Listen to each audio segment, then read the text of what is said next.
The Bible Treasury. A monthly magazine of papers on scriptural subjects. Article 2 Part 83 of 95, Volume 15, 1884 and 1885. Scripture Imagery. J.C. Bailey. Knops, loops, and taches. Those qualities of diversity and unity which, being combined, form the principle of fellowship, are illustrated in every detail of the tabernacle. The coverings and curtains are made in several pieces but linked by loops and taches of blue and gold. The building is of so many different boards but united by horizontal bars with golden rings. The 12 loaves rest under the same holy incense on the one table. The branches of the candlestick are all distinct in their individual places but are all united in the central shaft whence they originate. They were to be made with 3 bowls with a knop and a flower in one branch. So in the 6 branches. And a knop under 2 branches of the same, and a knop under 2 branches of the same, according to the 6 branches. Exodus 25 verse 2. Not only do their various lights blend into one confluent glory, but, distinct as they are individually, the flowers and knops, i.e., the promise and potency of fruitfulness, are distributed in such a way as suggests cooperation and precludes exclusive claim. The successful evangelist visits a place with rich results in conversions. He would be the first to acknowledge that the previous labors and prayers of others had prepared the way for him, and to deny that he was the only instrument used, or that the immediate cause is always the sole cause. Very early in the world's history, its teachers sought to open its eyes to the value of fellowship. In the plain of Shinar, they were accomplishing a work so stupendous that God himself thought necessary to go down to stop it. What is there a united mass of people cannot do, either for good or evil? The Lord said, "Behold, the people is one, and now nothing will be restrained from them." God divided and conquered them. It was he first used that principle divide et impera, and it proved such an effective one that the devil, who has often a better appreciation of divine methods than we have and largely imitates them, has adopted it as his chief mode of warfare. The Greeks would never have been conquered by that Roman plan of campaign, divide and rule, if they had only listened to their ugly little hunchback slave's story about the 4 bulls that the lion dared not attack so long as they kept together, so that he plotted to get them separated and conquer them in detail, or that other story of the old man who reunited his quarrelsome sons by showing them, how easy it was to break the faggots one by one, but how impossible to do so when they were all tied together in a bundle, with a band round, holding them close together, strengthening, and being strengthened by one another. Ah, that uniting band, how important it is! Above all these things put on charity, which is the bond of perfectness. Herr Hebeka's illustration of the tub is none the less graphic and powerful because it is homely. It must be fitly joined together and then bound together, or else it would not hold water. Everything, from the sewing on of a button up to the making of a Jupiter or Saturn, wants a final belt or ring put around it to unify its atoms. There was only one thing that the foreign cook omitted when he made an English plum pudding, following the directions with scrupulous accuracy. He did not put it in a cloth, and the result was more interesting than satisfactory. There can be no such thing as fellowship without something of public spirit, and probably there never was a time in the Church's existence when public spirit was more weak. For in general there seems neither grace nor persecution enough to evoke it. If everyone is selfishly to consider his own things and no one those of his neighbor, public spirit is dead and fellowship dissolved. It is necessary to remember that the Church has a claim on the sympathies and services of every one of her members, just as the state has on her citizens, under penalties by the law of misprision, and it is an unnatural thing if the members do not respond.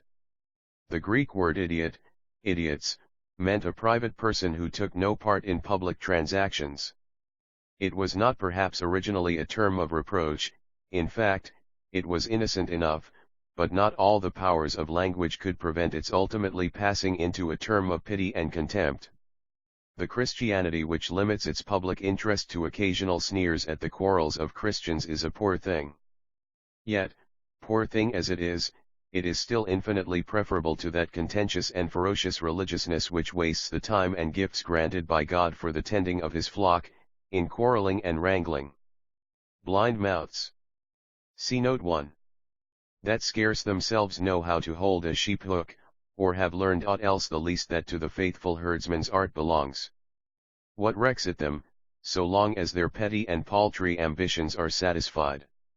La Fontaine renders the story of the old man and the faggots, see note 2, pathetically. He dies imploring his sons to be united by bonds of love, soyez joints, mes enfants, que l'amour vous accorde. It were bad enough after such an appeal for them to be disunited, but for them to enter into fratricidal strife. Note 1. Ruskin's remarks in Sesame and Lilies on this passage from Lycidas are very instructive. End of note 1. Note 2. Or, Dards, Lever 415, Levi Ayard etses enfant. End of note 2. And of all fighting that is the worst, when brothers fight, and the bitterest. A brother offended is harder to be won than a strong city. The nearer people approach in resemblance and interests, the more virulently they contend when strife arises.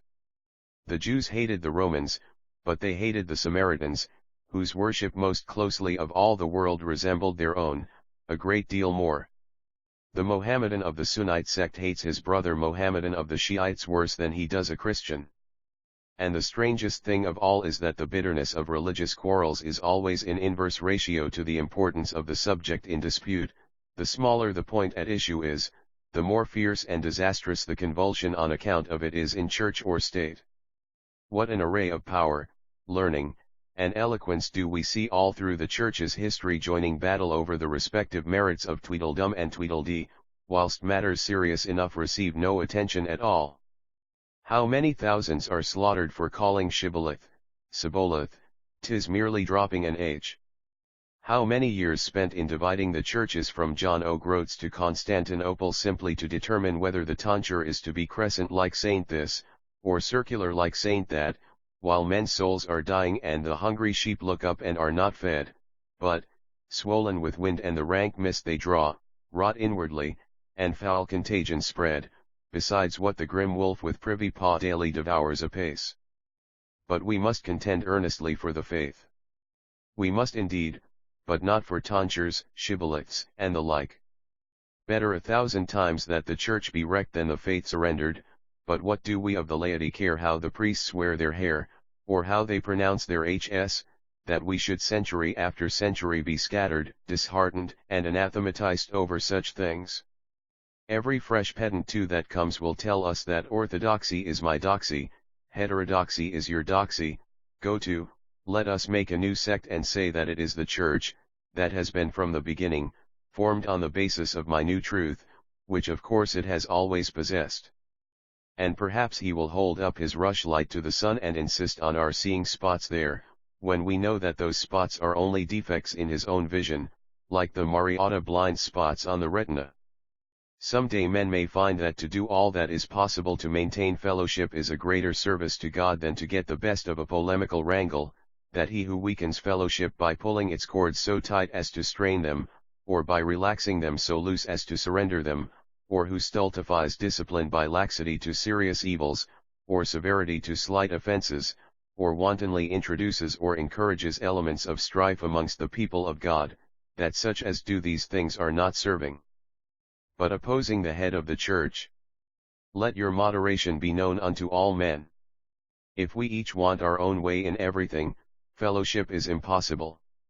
I do believe, in spite of all that seems to contradict the conviction, that love is greater than pedantry, and that such things as rings, cords, knops, loops, and taches are better than dynamite.